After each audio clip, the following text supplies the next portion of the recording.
புதுச்சேரியிலே தேர்தல் நடந்து முடிந்து புதிய அரசு தேர்ந்தெடுக்கப்பட்டு கிட்டத்தட்ட 45 நாட்கள் முடிந்து விட்டது.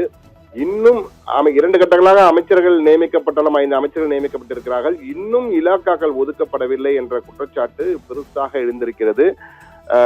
அது மட்டுமல்ல, சபாநாயகர் தேர்விலும் இன்னும் ஒரு இழுபறியான நிலைதான், ஒருமித்த கருத்து ஏற்படாதால் இழுபறியான நிலைதான் காணப்படுகிறது.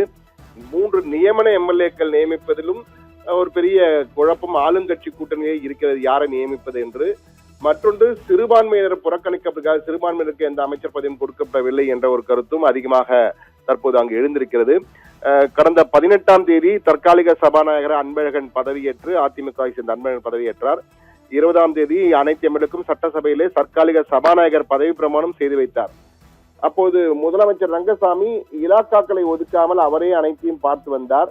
இதுவரை எந்த அமைச்சர்களை முதலில் 3 அமைச்சர்கள் தான் நியமிக்கப்பட்டார்கள், அதன் பின் 2 பேர், அதன் பின் 3 பேர் என பாஜகவை சேர்ந்த ராஜசேகர், என்ஆர் காங்கிரஸ் சேர்ந்த சிவக்கொழுந்து, ராஜவேலு ஆகியோர்களை அமைச்சர்களாக பரிந்துரை செய்து 3 அமைச்சர்களும் சேர்க்கப்பட்டார்கள். துணை ஆளுநர் கைலாஷ்நாதன் பதவி பிரமாணம் செய்து வைத்தார். இந்த நேரத்திலே தற்போது தொடர்ந்து எந்த இலாக்கா இல்லாத அமைச்சர்களாக, ஏற்கனவே கடந்த முறை ஜான்குமார் இலாக்கா இல்லாத அமைச்சராக இருந்தார். இந்த முறை 5 அமைச்சர்களுக்கும் இலாக்கா இல்லாமல் இருப்பதால் பெரும் குழப்பம் அங்கு காணப்பட்டது. அதே போன்று தற்போது சர்வ அதிகாரிகளும் தன்னிடம் வைத்துக் கொண்டு யாரையும் எந்த நகர்வையும் செய்ய முடிய அனுமதிப்பதில்லை முதலமைச்சர் ரங்கசாமி என்ற குற்றச்சாட்டும் விமர்சனம் தொடர்ந்து வைக்கப்பட்டு வந்தது. அவர் கிட்டத்தட்ட வழக்கம் நிதி ஆயோக் கூட்டம், முதலமைச்சர்கள் எல்லாம் பங்கேற்பார்கள் பிரதமர் தலைமையில் நடைபெறும் கூட்டத்திலே.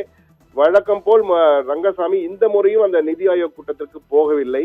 அவருக்கு விமானத்தில் செல்வதில் பயம் என்றெல்லாம் ஒரு கதைகள் ஒரு பக்கம் இருந்தாலும், அவர் நிதி ஆயோக் கூட்டத்தை புறக்கணிக்கிறார் என்பது மட்டும் தெளிவாக தெரிந்தது. போயும் பிரயோஜனம் இல்லை என்ற வகையில் அவருடைய கருத்து இருந்ததாக கூறப்படுகிறது.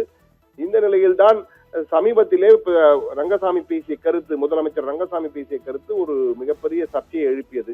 அதாவது புதுச்சேரிக்கு ஐஏஎஸ் ஆக வருவதே ஜாலியாக இருந்துவிட்டு போகத்தான் என சொல்லி ஐஏஎஸ் அலுவலர்களின் பணிகளையும் பொறுப்பினையும் சிறுமைப்படுத்தும் வகையிலே பேசியிருந்தது பெரும் விமர்சனத்துக்கு உள்ளானது.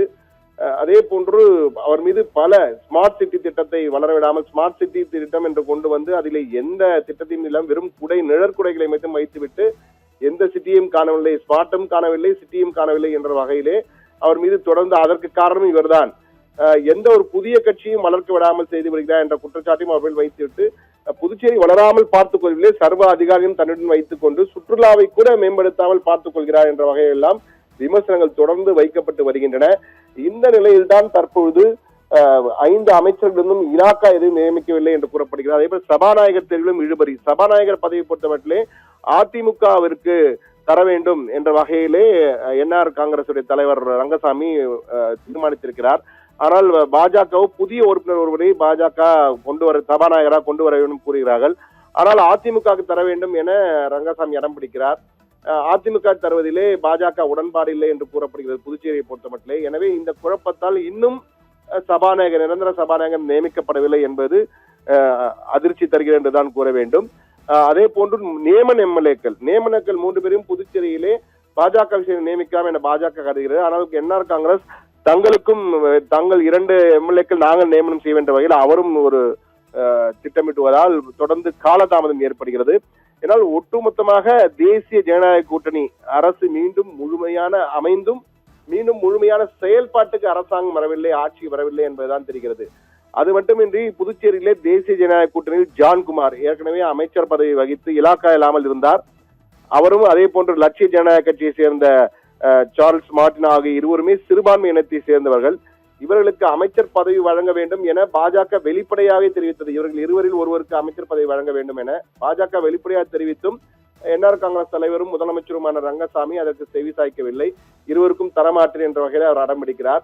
தற்போது 5 அமைச்சர்கள் நியமித்ததால் சிறுபான்மையர்களை திட்டமிட்டு புறக்கணிக்கிறார் முதலமைச்சர் என்ற வகையிலே ஒரு விமர்சனம் எழுந்திருக்கிறது. எனவே ஒட்டுமொத்த பார்வையிலே சர்வ அதிகாரியும் தன்னில் வைத்து ஒரு சர்வாதிகாரி போல் செயல்படுகிறார் என்ற வகையில் தான் எதிர்கட்சிகளும் பொதுமக்கள் சிலரும் விமர்சனம் வைக்க ஆரம்பித்து விட்டார்கள். ஆனால் ஆளுங்கட்சியிலேயே இது போன்ற விமர்சனங்கள் எழுந்திருப்பதுதான் தற்போது அதிர்ச்சியும் ஆச்சரியத்தையும் தந்திருக்கிறது. ஆனால் வழக்கம் போல் முதலமைச்சர் ரங்கசாமி தன்னுடைய பாணியிலே எந்த விமர்சனத்திற்கும் பதில் சொல்வதை, எதை கேட்டாலும் சரியாக நடக்கிறது, நான் பார்த்துக் கொள்வேன். தற்போது செய்தியாளர்கள் இந்த கேள்வியை கேட்டிருக்கிறார்கள். இலாக்கா ஒதுக்காமல் இருப்பது சரியா என்ற வகையில் இப்போது கூட 20 கோப்புகளில் கையெழுத்து போட்டிருக்கிறேன், எல்லாம் சரியாக நடக்கும் என்ற வகையில் அவர் கூறியதை பார்த்துதான் சர்வ அதிகாரிகள் வைத்திருக்கிறார் என்ற வகையிலே தற்போது அவர் மீது ஒரு விமர்சனம் வைக்கப்பட்டிருக்கிறது. ஆனால் தற்போது நமக்கு கிடைத்த தகவல் இன்னும் ஓரிரு தினங்களிலே அந்த இலாக்கா ஒதுக்குவதற்கான வாய்ப்புகள் இருக்கிறது. ஒருவேளை நாளையோ அல்லது வருகின்ற புதன்கிழமையோ என்றால் ஜோதிடம் பார்த்து செய்வதிலே முதலமைச்சர் ரங்கசாமி எப்போதுமே வழக்கமான ஒரு வழக்கம் கொண்டிருக்கிறார். எனவே அந்த வகையில் நாளையோ அல்லது புதன்கிழமையோ இலாக்காக்கள் ஒதுக்கப்படலாம் என்ற ஒரு தகவலும் தற்போது கசிய ஆரம்பித்திருக்கிறது. எது எப்படி இருப்பினும் இந்த தொடர் தாமதங்கள் குழப்பங்களால் அங்கு புதுச்சேரியில் அரசு அமைந்தும் தேர்தல் முடிந்து அரசு அமைந்தும் அதுவும் 18 இடங்கள் 30 இடங்களில் 18 இடங்களை தேசிய ஜனநாயக கூட்டணி வென்றும் இன்னமும் முழுமையான அரசு செயல்பாட்டுக்கு வரவில்லை என்ற குற்றச்சாட்டும் விமர்சனமாகும் தற்போது விஸ்வரூபம் எடுக்க ஆரம்பித்திருக்கின்றதான் கூற வேண்டும். ருத்தி.